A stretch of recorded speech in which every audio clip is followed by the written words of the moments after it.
आज इस प्रेस वार्ता में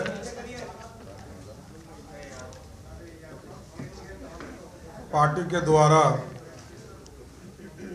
जो हमें दायित्व दिया गया था उसके संक्षिप्त विवरणी आपके सामने उपस्थित करूंगा। इस मंच पर उपस्थित पार्टी के महामंत्री, पार्टी के नेता और विधान परिषद सदस्य देवेश जी, पार्टी के प्रवक्ता अरविंद जी, अशोक भट्ट साहब, राजू झा जी, हम लोगों के प्रभारी आदरणीय राकेश सिंह जी और इस मंच के सामने उपस्थित तमाम मीडिया से जुड़े साथियों, 9 फरवरी को पार्टी के द्वारा बिहार सरकार में दायित्व दिया गया काम करने का। मैं इसके लिए देश के प्रधानमंत्री आदरणीय नरेंद्र मोदी जी, पूरी भारतीय जनता पार्टी के राष्ट्रीय अध्यक्ष आदरणीय जेपी नड्डा जी और देश के गृह मंत्री आदरणीय अमित शाह जी को और प्रदेश के नेतृत्व हमारे उप मुख्यमंत्री द्वय तारकिशोर जी और रेणु देवी जी और पार्टी के अध्यक्ष डॉक्टर संजय जायसवाल जी को मैं धन्यवाद देता हूं, जिन्होंने 1 वर्ष तक लगातार काम करने का मौका दिया। हमारे पंचायती राज विभाग में जो महत्वपूर्ण चीज़ों का हमारे आने के बाद चीज़ें को स्थापित करने का काम की शुरुआत की गई, तो उसमें 2-3 महत्वपूर्ण चीज़ें थी। वैसे और विस्तार से हम कई 14 पॉइंट्स हम आपको उपलब्ध कराएंगे। हमारे आने के पहले 8,387 पंचायत हुआ करता था।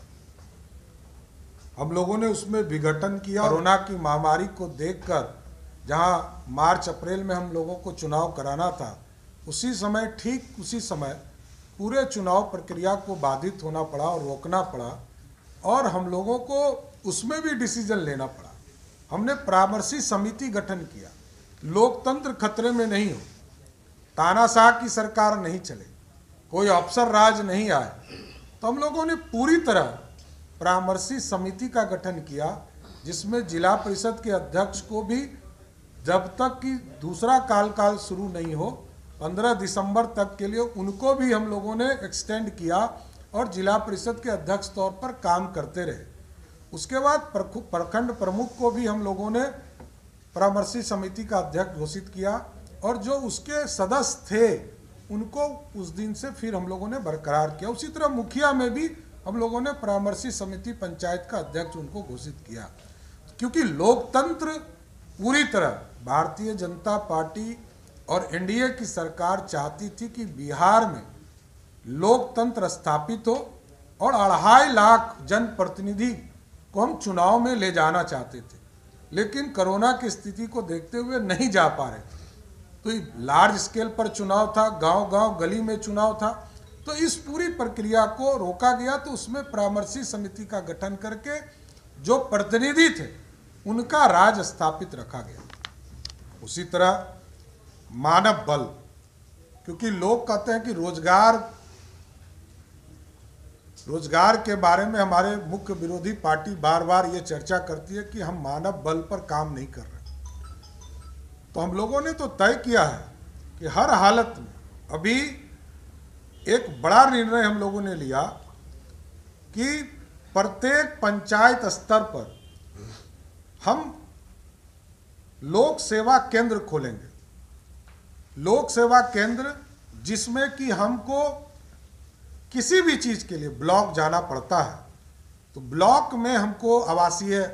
प्रमाण पत्र बनाना है, आय प्रमाण पत्र बनाना है, जाति प्रमाण पत्र बनाना है, ओबीसी प्रमाण पत्र लेना है, बिजली कनेक्शन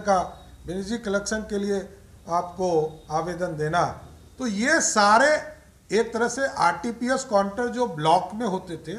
उसको लोक सेवा के अधिकार के अधिनियम के तहत लाकर हम इसको पंचायत में ले गए और सभी पंचायतों में हम लोगों ने इसको स्थापित कर दिया। 8,067 पंचायतों में हमारा ये काम चल रहा है। उसमें से क्योंकि हमको मानव बल भी चाहिए था,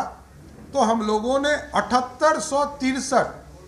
मानव बल जो कार्यपालक सहायक के तौर पर उसकी भर्ती की गई, और उसका कार्यकाल भी हम लोगों ने फिक्स किया कि उसको कोई नौकरी में आने के बाद हटा नहीं देगा, उसको 60 वर्ष की उम्र तक भी उसको काम मिलता रहेगा, और इसको भी हम लोगों ने तय करने का काम किया साथियों। उसी तरह नल जल योजना, हम लगभग लक्ष्य के करीब हैं। नल जल योजना के अनुरक्षण के लिए हम लोगों ने नीति बनाई, उसको मेंटेनेंस कौन करेगा, कैसे चलेगा, उसके लिए हम लोगों ने फिक्स किया कि जो वार्ड सदस्य हैं या WIMC का जो गठन हो रहा है हमारे पंचायत वार्ड में,